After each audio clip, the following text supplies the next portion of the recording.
نبی پاک علیہ الصلوۃ والسلام کو ایک تحفہ دیا گیا، اور وہ تحفہ کیا ہے؟ نماز کا تحفہ دیا گیا۔ اچھا، نماز کی اہمیت کو سمجھو، اور احکام جو ہے نا شریعت کے، وہ زمین پر جبریل امین لے کر آئے، حج، روزہ، زکوٰۃ، بہت سارے احکام وہ آسمان سے جبریل امین آتے تھے، مگر نماز کی اہمیت سمجھو کہ نبی پاک کو عرش پر اور اس کے بھی آگے بلا کر یہ تحفہ دیا گیا۔ یہ تحفہ وہاں دیا گیا تاکہ اندازہ ہو کہ اس کی اہمیت کیا ہے۔ مگر جب میرے آقا واپس آ رہے ہیں تو حضرت موسیٰ علیہ الصلوۃ والسلام سے ملاقات ہوگی کہ اے محمد صلی اللہ علیہ وسلم، رب کی بارگاہ سے کیا لائے ہو؟ پیارے آقا فرماتے ہیں کہ مجھے 50 نمازیں میری امت پر فرض کی گئی ہیں۔ حضرت موسیٰ کہتے ہیں اے محمد واپس جائیے، کم کروا کر لائیے، میں نے بنی اسرائیل میری قوم کو دیکھ لیا ہے، یہ 50 نہیں پڑھ سکیں گے۔ نبی پاک پھر جاتے ہیں، واپس آتے ہیں، 45 ہو جاتی ہیں۔ بتائیے 45 ہو گئی، کہا نہیں اور جائیے، یہ زیادہ ہے، کم کروائیے۔ پھر جاتے ہیں، 40 ہو جاتی ہیں، پھر جاتے ہیں 35 30، آپ عرض کرتے رہے، پیارے آقا جاتے رہے۔ یہ تھوڑا سا رک جاتا ہوں، ایک اور بات اس میں سیکھنے والی ہے کہ نبی پاک کی رسائی کیسی تھی، جب چاہتے چلے جاتے تھے، یہ ایک بار جانا نہیں ہوا، کسرے دنا تک کس کی رسائی، جاتے یہ ہیں آتے یہ ہیں، پھر جاتے یہ ہیں آتے یہ ہیں۔ یہ کیسا کنیکشن تھا، یہ کیسی اجازت تھی۔ اچھا، ایک اور عشق والی بات علماء کہتے ہیں کہ حضرت موسیٰ نے ہمارا تو بھلا کیا ہی کیا، اپنا بھی ایک بھلا کیا تھا۔ کوہ طور پر دیکھنا چاہتے تھے نا، نہیں دیکھ پائے نا۔ آج بھی کچھ عشاق پتہ ہے جو مدینے سے آتا ہے نا، اس کی آنکھوں کا دیدار کرتے ہیں کہ ہم نے مدینہ نہیں دیکھا، ان آنکھوں نے مدینہ دیکھا ہے، ان آنکھوں کو چوم لوں۔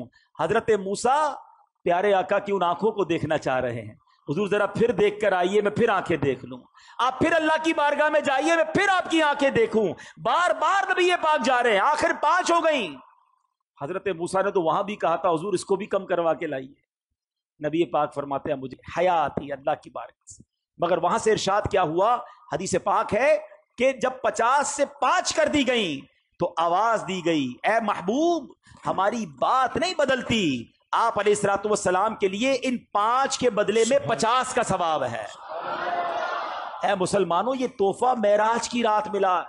ایک اور عقیدے کی بات، عشق کی بات ہے۔ لوگ کہتے ہیں دنیا سے پردہ فرمانے کے بعد کوئی مدد نہیں کر سکتا، نمازیں وہ 5 پڑھتے ہیں۔ ہاں بھائی، 50 نہیں پڑھتے۔ یہ مدد کس نے کی تھی؟ یہ مشورہ کس نے دیا تھا؟ حضرت موسیٰ علیہ الصلوۃ والسلام نے، وہ تو پردہ فرما چکے تھے۔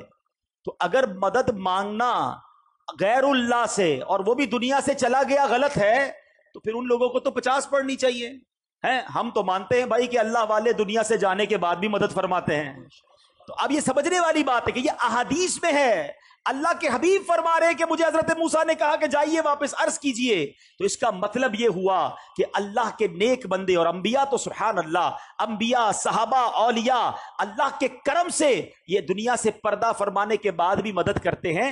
یہ یقیناً ہمارا عقیدہ ہے کہ جتنے یہ جو بزرگان دین ہیں، یہ مرنے کے بعد جو بھی ہیلپ کرتے ہیں یہ اللہ کی عطا سے کرتے ہیں۔ یہ ہمیشہ یاد رکھیے، بِإِذْنِ اللہ، اللہ انہیں یہ پاور دیتا ہے اور وہ رب کی عطا سے کسی کی مدد کرتے ہیں۔ ہر نبی، ہر ولی، ہر صحابی وہ محتاج ہے رب کا، رب کسی کا محتاج نہیں ہے۔ تو اگر یہ عقیدہ ہے تو اس میں کوئی پرابلم نہیں ہے اور اس میں کنفیوز ہونے کی بھی ضرورت نہیں ہے۔